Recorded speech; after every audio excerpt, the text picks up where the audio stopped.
This is Democracy Now!, democracynow.org, the War and Peace Report. I'm Amy Goodman with Juan Gonzalez as we turn to Washington, D.C.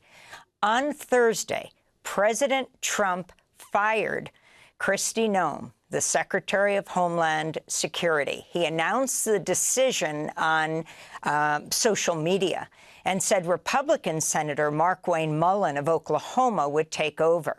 Noem has been facing intensifying calls to resign or be impeached over her disastrous handling of Trump's immigration raids nationwide. She was grilled by lawmakers earlier this week at a series of hearings on Capitol Hill. This is Republican Senator Thom Tillis of North Carolina questioning Noem about the shooting deaths of U.S. citizens Renee Good and Alex Pretty in Minneapolis. The fact that you can't admit to a mistake, which looks like under investigation, is going to prove that Miss Good and Mr. Pretty probably should not have been shot in the face and in the back. Law enforcement needs to learn from that. You don't protect them by not looking after the facts. Not only should the FBI be investigating it, but every single law enforcement agency in that jurisdiction should be invited to it, so our law enforcement officers do not have this pall cast upon them. Noem was also widely accused of corruption. In one instance, she oversaw a self-promotional Department of Homeland Security advertising campaign that cost $220 million. The no-bid contract was awarded to a newly formed limited liability company, which then subcontracted with The Strategy Group, a company whose CEO, Ben Yoho, is married to Noem's former assistant secretary at DHS, Tricia McLaughlin, who just left. This is Republican Senator John Kennedy of Louisiana. You're testifying that President Trump approved this ahead of time. Is that my understanding? We had conversations about making sure that we were telling people. No, ma'am. I'm asking you, sorry to interrupt, but the president approved ahead of time you spending $220 million running TV ads across the country in which you are featured prominently. Yes, sir. We went through the legal processes, did it correctly. Did the president know you were going to do this? Yes. He did? Mm-hmm. Yes. Okay. And President Trump said in an interview with Reuters he had not signed off on the spending. While Noem is being removed as DHS secretary, President Trump said she'll stay in the administration in a newly created role, special envoy to the Shield of the Americas, an initiative Trump said would be formally announced this weekend in a summit in Miami. We'll talk more about that later in the broadcast. But first, for more on Noem's ouster and her replacement, we're joined by two guests. Chris Stein is the senior politics reporter for The Guardian U.S. His most recent piece headlined Trump fires Homeland Security Secretary Kristi Noem. He's joining us from Washington, D.C. In New York, Justin Elliott, reporter for ProPublica, co-author of several investigative reports on Kristi Noem, including the most recent Kristi Noem misled Congress about top aides' role in DHS contracts. Lay out, Justin, if you will, the corruption allegations against Noem. And again, she has not been entirely removed from the Trump administration, just moved to a different role at this point. Yeah, I mean, the precipitating event that led to her firing was that exchange you played with the Republican Senator Kennedy from Louisiana about this ad campaign. And this ad campaign's been going on actually for, since the very beginning of the Trump administration. As you said, $220 million of taxpayer money for these ads, some of which featured Noem on horseback in front of Mount Rushmore. And this did not go through the normal competitive process, went to a Delaware LLC that was formed only a few days before getting this absolutely massive contract. We reported that one of the subcontractors, as you mentioned, was a Republican media firm run by the husband of the now former DHS spokesperson, Tricia McLaughlin. It turned out they actually got a relatively small amount of money, but more money went to a couple of other Republican media firms that handled the ad buying for President Trump's campaign.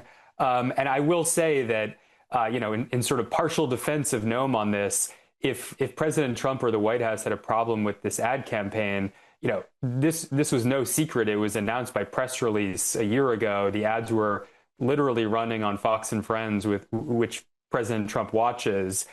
President Trump is featured in the ads, not just Kristi Noem. They look like sort of campaign-style ads promoting both Noem and Trump. So I will say the official story here about the White House being upset about these ads is a little bit peculiar. And Justin, could you also talk about in the hearings that were held, the focus also on the role of Corey Lewandowski as a special government employee under Kristi Noem? Absolutely. So people may remember Lewandowski. He was the Trump campaign manager way back in 2016. He was occupying this, I think, unprecedented role where he was technically a volunteer, not drawing a government salary, but was effectively co-running the department alongside Noem.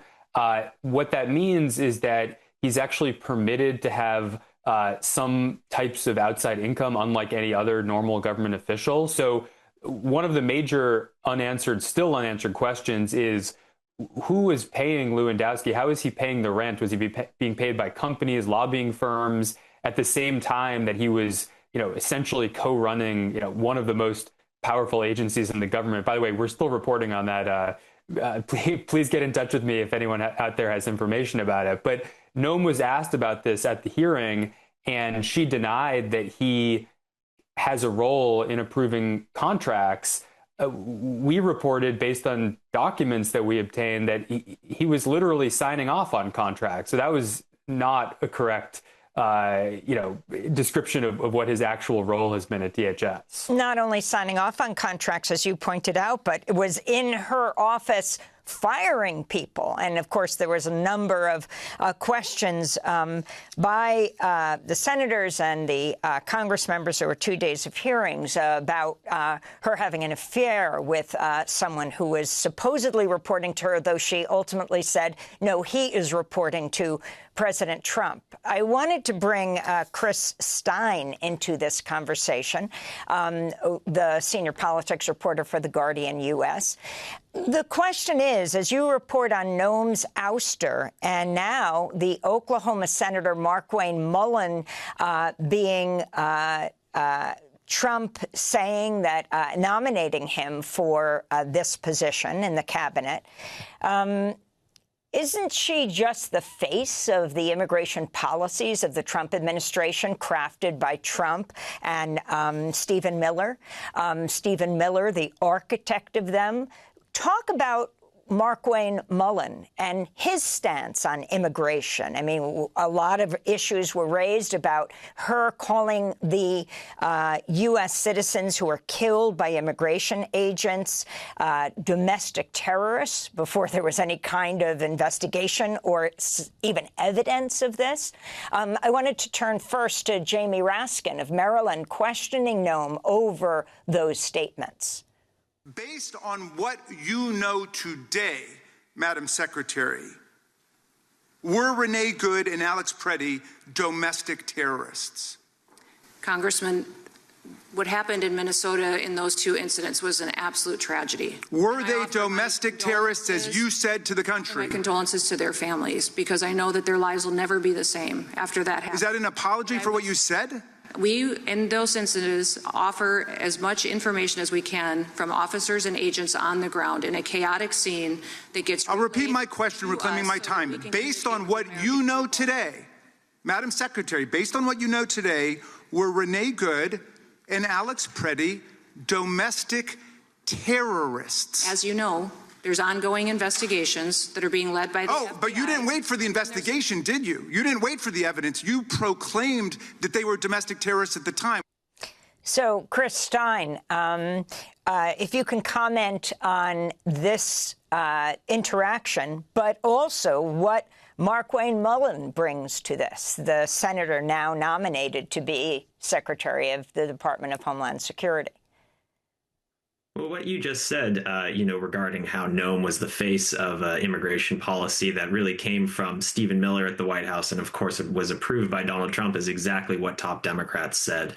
Right after the ouster of Noem was announced and Markwayne Mullin was announced as her replacement, they have their own set of demands for the Department of Homeland Security, and they basically said that no matter who leads it, we're going to continue pursuing these demands.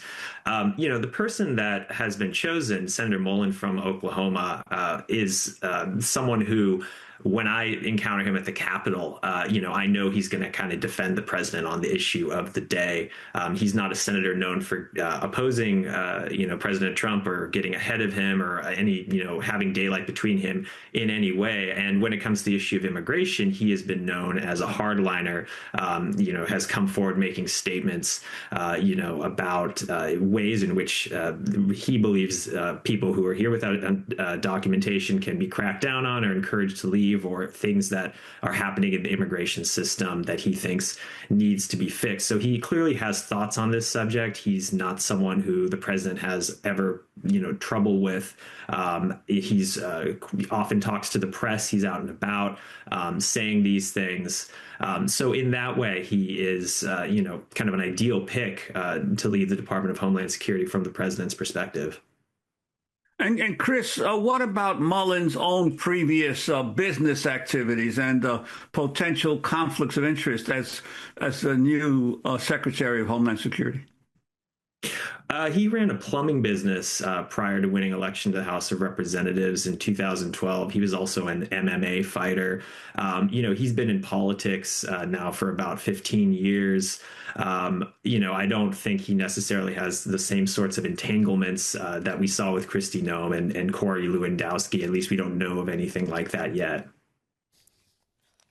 Back in November 2023, during a Senate hearing, Oklahoma Senator Markwayne Mullin challenged Teamster Sean O'Brien to a fight, with committee chair Senator Bernie Sanders stepping in to defuse the situation as Mullin got up from his seat to confront O'Brien.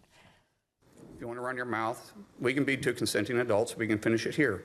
Okay, that's fine. Perfect. You want to do it now? I'd love to do it right now. Well, stand your butt up then. You stand your butt up. Oh, hold on. No, stop it. Is that your solution every poll? No, sit down. Sit down. Okay. You're a United States Senator. Sit down. Active. Chris Stein. When I think about that clip, it was obviously, pretty eyebrow-raising at the time, quite a thing to have happen in the middle of a Senate committee hearing. But then the Teamsters went on to, not endorse in the 2024 election, even when in the past they endorsed Democrats. That certainly isn't the reason why Kamala Harris lost. But, you saw Sean O'Brien go and speak at the Republican National Convention, but not at the Democratic National Convention. So for all the fireworks there at the end of the day, they ended up actually helping out Senator Mullin's side much more than they did the Democrats. I want to thank you both for being with us. Chris Stein, senior politics reporter for The Guardian U.S., and Justin Elliott, reporter for ProPublica. We'll link to both your pieces at democracynow.org.